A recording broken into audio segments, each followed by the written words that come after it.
প্রিয় শিক্ষার্থী বন্ধুরা, আমি গত পর্বে তোমাদেরকে সপ্তম শ্রেণীর গণিত বইয়ের 4.2 এর এই 1 থেকে 4 পর্যন্ত সমাধান দেখিয়েছিলাম।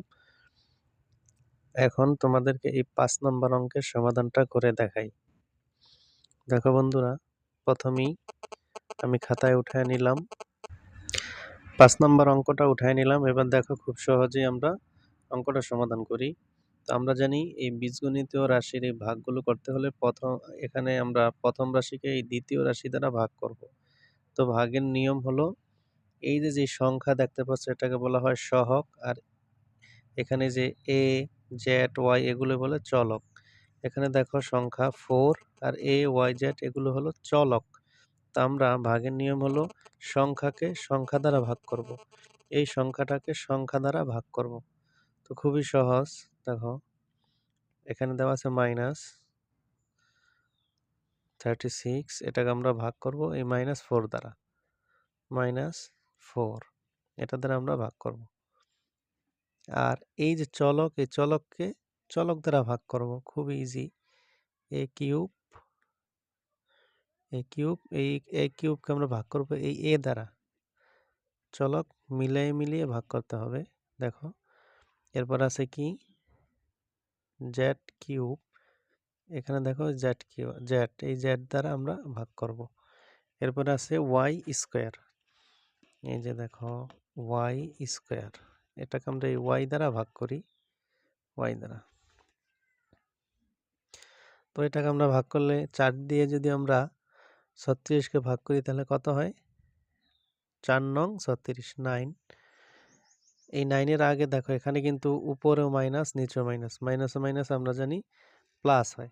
তো প্লাস সামনে দেওয়ার প্রয়োজন নেই, 9 এর সামনে এমনিতেই প্লাস এখানে রয়েছে।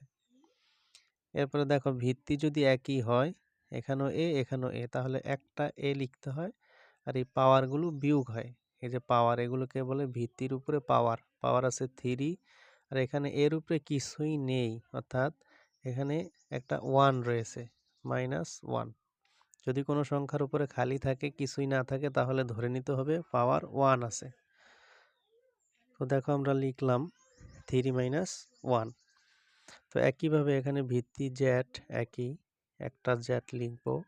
এবার পাওয়ার হিসেবে আছে 3, এখানে কিছুই নাই, তো এখানে কি আছে বলো তো? 1 আছে, -1। আমরা বিয়োগ করি, ভাগের ক্ষেত্রে এই পাওয়ারগুলো বিয়োগ হয়, এই কারণে আমরা এই পাওয়ারগুলোকে বিয়োগ করতেছি। গুণ, এবার দেখো এই ওয়াই স্কোয়ার মানে 2, এটার সাথে ভাগ হবে, এখানের বিয়োগ হবে 1। এই ওয়াইয়ের উপরে যেহেতু কোনো পাওয়ার নাই, তার মানে 1 আছে।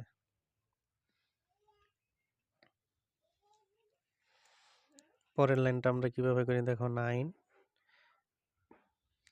এটা বিয়োগ করলে আসতেছে আমাদের 3 থেকে 1 বিয়োগ করলে 2। এরপরে দেখো জেড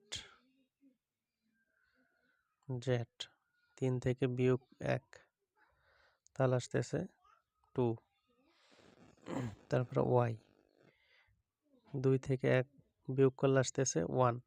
তো সংখ্যার উপরে 1 লেখার প্রয়োজন নাই। যদি আমি না লিখি, যে দেখো শুধু ওয়াই লিখছি, এর মানে এখানে 1 আছে, এই কারণে আমি 1 লিখব না। তো এটা আমরা অ্যান্সার পেয়ে গেছি।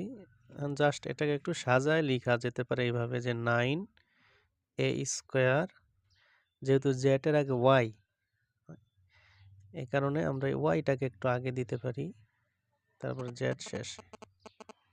এটাই আমাদের অ্যান্সার। আশা করি বুঝতে পেরেছো। ভিডিওগুলো ভালো লাগলে অবশ্যই সাবস্ক্রাইব করে আমাদের পাশে থাকবা। সপ্তম শ্রেণীর সমস্ত অঙ্কগুলো আমরা এই চ্যানেলের ভিতরেই আপলোড দিয়ে থাকি।